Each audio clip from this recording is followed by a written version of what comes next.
Halo guys, kembali lagi di Riko Official. Jangan lupa like, komen, dan subscribe ya.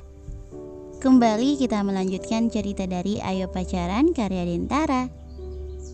Selamat mendengarkan. Raga menatapi lapangan sekolah yang nampak sepi. Hari ini kelas 10 dan 11 diliburkan karena kelas 12 ada ujian praktek. Dikarenakan semua guru akan fokus dan sibuk dengan mengurus kelas 12, lebih baik anak kelas 10 dan 11 diliburkan dan diberi tugas tambahan untuk di rumah. Bagi semua murid mungkin sangat menyenangkan, tapi bagi Raga membosankan. Selain sepi, dia juga jadi tak bisa bertemu kekasihnya. Salah, mulutnya Lata ya, maksudnya calon kekasihnya itu. Baru sehari tidak bertemu, rasanya seperti bertahun-tahun tidak bertemu. Raga menghela nafasnya panjang, tangannya membuka bungkusan permen lollipop Milky rasa melon, pengganti pemanis di saat dirinya tak bisa merokok saat di lingkungan sekolah. Gak, udah hafal lo sama naskahnya? Rigal menyenggol lengan Raga tiba-tiba. Hari ini mereka ujian praktek bahasa Indonesia, di mana mereka harus menjadi pembawa acara berita. Saat pengambilan nilai, nanti tidak boleh memakai teks. Raga menggeleng acuh. Semalam sih dia udah mencoba untuk menghafal berita yang dia dapat. Semoga saja hari ini hari keberuntungannya dan dia bisa lancar membawakannya. Tangan Raga meraih ponselnya di dalam saku. Helaan napas kasar berhasil lolos lagi dari hidungnya. Latifah tidak membalas pesannya dari semalam. Terakhir perempuan itu bilang kalau Raga harus fokus dan bisa dapat nilai yang bagus saat cowok itu lulus nanti. Padahal bagi Raga nilai tidak terlalu penting. Toh setelah lulus dia akan mulai digiring untuk mempelajari segala hal tentang bisnis untuk mewarisi perusahaan papanya. Ujian dulu gak, bucinnya lah nanti lagi. Raga menoleh menatap Rigel sengit. Lo gak pernah ngerasain rasanya kangen sama cewek lo? Januar terbahak. Dia mah cewek yang satu gak ada kabar, masih ada cewek lain gak? Beda sama kita yang setia sama satu cewek. Gue setia ya, enak aja lo kalau bacot. Raga terkekeh, setiap tikungan ada. Males banget, gue salah apa sih sama kalian dihujat mulu? Gue tuh kayak gitu untuk memperbaiki mood perempuan, tahu gak lo? Januar berdecak kesal. Yang ada lo malah bikin cewek nambah mikir kalau cowok tuh semua sama aja, sukanya cuma nge-PHP-in, playboy, gak serius. Kan kasihan sama cowok yang kelakuannya gak kayak lo, kena imbasnya. Tuh dengerin.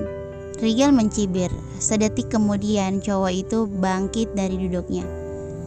Latifah ngapain kesini? Mendengar nama Latifah disebut, Raga menoleh dengan semangat yang membara. Tapi bohong. Satu monyet telah ketipu, kasihan kamu menanggung malu. Raga refleks membuka sepatunya, melempar Rigel dengan rasa kebencian yang sudah berada di ujung tanduknya. Gak kena mampus. Saat Raga hendak ingin mengejar Rigel untuk memberikan cowok itu pelajaran, cowok itu kembali berseru, Latifah? Namun Raga tidak percaya. Basi. Beneran gak noh? Nengok ke belakang. Raga melirik Januar untuk meminta kebenaran dari ucapan Rigel. Cowok itu mengangguk dengan senyum miringnya. Lagi ngomongin gue kan? Raga menoleh. Ia melihat perempuan di depannya yang sudah melipat kedua tangannya di depan dada dengan tatapan angkuh. Sayang gue, ya ampun kangen banget. Rigel dan Januar menatap Raga dengan tatapan jijik. Rigel dengan ekspresi yang ingin muntah, sedangkan Januar ingin buta dan tuli sementara saja rasanya. Latifah menahan Raga untuk tak mendekatinya. Gak usah deket-deket. Yang kangen tahu mau peluk. Ayo sini. Raga merentangkan kedua tangannya, mengisyaratkan bahwa perempuan di depannya harus segera masuk ke dalam pelukannya. Geli banget sih, najis. Latifah merinding melihat kelakuan Raga. Kayak om-om pedofil yang ketemu mangsa, tahu nggak? Kalian kenapa kak di sini? Bukannya masuk kelas? Belum gilirannya, gue masih lama. Nama gue dari R. Ujar Rigel lempeng tanpa menatap Raga sama sekali. Lo sendiri ngapain di sini?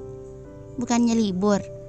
Raga mendekat. Cowok itu mengusap puncak kepala Latifah dengan penuh kasih sayang. Nih, nganterin laporan airports minggu lalu.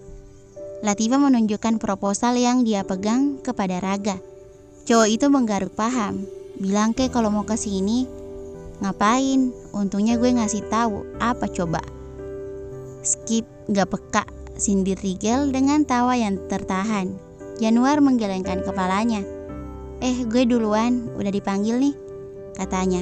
Gue kesana juga deh, daripada di sini jadi nyamuk kebon. Rigel mencibir sendiri. Iri bilang bos. Latifah terkekeh. Semangat Kak Jan. Kak Rigel, semoga hasilnya memuaskan ya. Makasih Pak, ujar Januar lalu pergi meninggalkan mereka. Gak, kalau gak kuat, bilang biar gue yang tampung. Kasih kuat gue buat tambah koleksi. Plak, gue gampar muka lo sampai berubah ke beruk mau. Rigel meringis. Cowok itu menyusul Januar yang sudah berjalan lebih dulu meninggalkannya. Raga mendengkus kasar. Latifah mencubit kedua pipi Raga. Marah-marah mulu, cepat tua loh. Biarin biar cepat matang buat nikahin lo. Latifah memutar kedua bola matanya. Nikah terus pikirannya. Sekali-kali dipukul pakai balok boleh kali ya ini anak. Kamu sampai jam berapa ujiannya? Mata Raga berbinar saat Latifah memanggilnya dengan sebutan kamu. Ngomong apa? Coba ulangi. Latifah tertawa tipis. Ia tahu kalau sikapnya yang temperamental tiba-tiba berubah jadi lebih lembut dan kelihatan bucin dengan Raga. Namun bila seseorang itu Raga, Latifah tidak masalah. Dia akan mencoba untuk membuat Raga nyaman saat bersamanya. Gak ada pengulangan, jawab aja udah. Raga meraih kedua tangan Latifah, menaruhnya di bagian dadanya untuk bisa perempuan itu rasakan degupan jantungnya yang berdetak 2 kali lipat dari biasanya. Dak dikduk nih gue. Tanggung jawab gak? Latifah menarik tangannya cepat-cepat. Ih, gue nanya serius juga, lo mah diromantisin gak seru sih. Pacar, aku ngambek gemes banget sih. Raga mencubit kedua pipinya. Pipi Latifah gemas. Memutar-mutar layaknya squishy yang bisa dia pencet-pencet sesuka dia. Yang bilang kita pacaran siapa? Gak usah ngarep. Idi malu-malu tapi mau. Gak, serius dulu dong. Jawab kelar. Jam berapa? Raga meraih ponselnya untuk melihat jadwal. Bahkan untuk jadwal lo gak ingat gak? Lo gak belajar ya? 12 tahun gue belajar, masa buat ujian begini doang mesti belajar lagi? 12 tahun. Dari TK, SD, SMP, sampai SMA kelas 3. Sekarang kan setiap hari belajar. Masa buat ujian harus belajar lagi? Cuma Raga yang punya prinsip begitu. Kalau anak pintar lainnya pasti akan mempelajari ulang catatan terdahulu mereka. Suka-suka lo deh gak, kena mental gue ngomong sama lo. Jam 1 nih udah, kenapa emang? Gue mau ke rumah lo, mau ketemu Abi. Gak apa-apa kan? Mata Raga berbinar. Senyumnya mengembang. Gak apa-apa banget dong. Masa calon mamanya mau main dilarang? Oh ya, besok itu Abi ulang tahun. Rencananya mau dirayain tapi 2 hari setelahnya. Soalnya bokap sama nyokap masih di Bali. Mereka juga pengen ikut ngerayain. Lo datang ya? Latifah tersenyum lalu mengangguk antusias. Pasti. Ya udah kalau gitu hari ini kita bikinin kue buat Abi. Biar besok kita kasih kejutan buat dia. Gimana? Raga nampak berpikir. Boleh sih, tapi emang lo bisa bikin kue? Ngeremehin. Lihat aja nanti pas udah makan dijamin lo ketagihan. Dan kalau lo udah ketagihan, gue gak akan mau lagi buatin kue. Raga menahan lengan Latifah dengan tatapan sendu. Jangan dong sayang, nanti aku ileran gimana coba? Ya bodoh amat, salah sendiri ngeremehin kemampuan orang. Latifah cemberut. Sumpah rasanya Raga pengen meluk Latifah lama-lama sekarang juga. Tapi dia cukup sadar diri dan dia tak mau membuat trauma perempuan itu kembali. Ya udah nanti aku temenin belanja bahannya. Ya udah gue tunggu di rumah lo ya. Raga mengangguk. Iya, kebetulan di rumah ada Regina sama Mbak Delima. Lo gak akan bosan kok. Latifah mengangguk paham. Gak. Raga menoleh, menatap manik mata perempuan di depannya lebih dalam. Semangat ujiannya, gue yakin lo pasti bisa. Jadi ayah yang bisa dibanggakan sama Abi ya. Jangan cuma dibanggain kejelekannya aja. Malu gak? Raga terkikih geli. Rasanya tak tahan. Ia menarik tubuh mungil Latifah masuk ke dalam pelukannya. Melihat kelakuan Raga yang tiba-tiba membuat Latifah melotot sempurna. Gak apaan sih, nanti ada yang lihat. Latifah memberontak minta dilepaskan. Namun Raga menahan. Ia ingin memeluk perempuannya lebih lama, menghirup rambut Latifah yang wangi, samponya yang membuat Raga mabuk kepalang. Perlahan Latifah menghentikan pemberontakannya. Ia mulai membalas pelukan Raga secara perlahan. Gue janji gue akan jadi cowok yang bisa diandalkan dan nantinya layak buat jadi imam loh. Raga mengelus puncak kepala Latifah. Latifah, keduanya bertatapan. Latifah melepas pelukannya, menatap Aldo yang sudah berada di tengah-tengahnya dengan tatapan bingung. Aldo, mau ngapain lagi lo sama cewek gue? Gue peringatin ya, jangan pernah dekat-dekat sama Latifah lagi. Gue tahu lo nyari kesempatan dalam kesempitan habis lo sama gue. Latifah menahan lengan Raga kuat-kuat, mengisyaratkan agar pemuda itu tidak tersulut emosi. Gue gak ada urusannya sama lo. Aldo menunjuk Raga dengan tatapan merendahkan. Latifah, kita perlu bicara. Aldo menatap Latifah dalam-dalam, berharap Aldo masih bisa mendapat sambutan baik dari perempuan itu. Namun Latifah mengalihkan pandangannya, tak ingin menatap Aldo lebih lama. Ia menunduk. Gak bisa dan gak boleh. Bukan Latifah yang menolak, melainkan Raga. Lo siapa? Maknya? Cowoknya kenapa?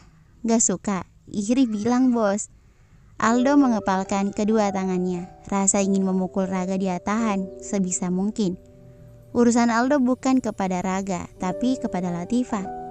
Gimana, Fa? Latifah menatap Raga sebentar. Cowok itu berusaha menahan, namun akhirnya boleh dok, tapi nggak lebih dari 10 menit. Raga protes. Ia menatap Latifah selengit. Sebentar aja, gue bisa jaga diri. Lo masuk kelas gih biar nggak kelewatan. Nanti kalau udah selesai kabarin ya. Raga melepas rangkulannya. Ia menatap Aldo sengit. Awas sampai Latifah kenapa-napa. Ayo dok, kita harus beresin semua masalah yang belum sempat kita selesaikan.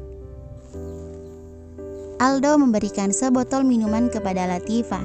Namun dengan sopan perempuan itu menolaknya.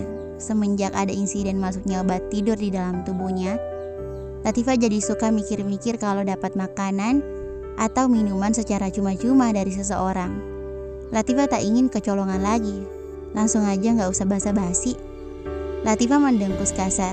Dia benar-benar dengan enggan melihat Aldo saat ini.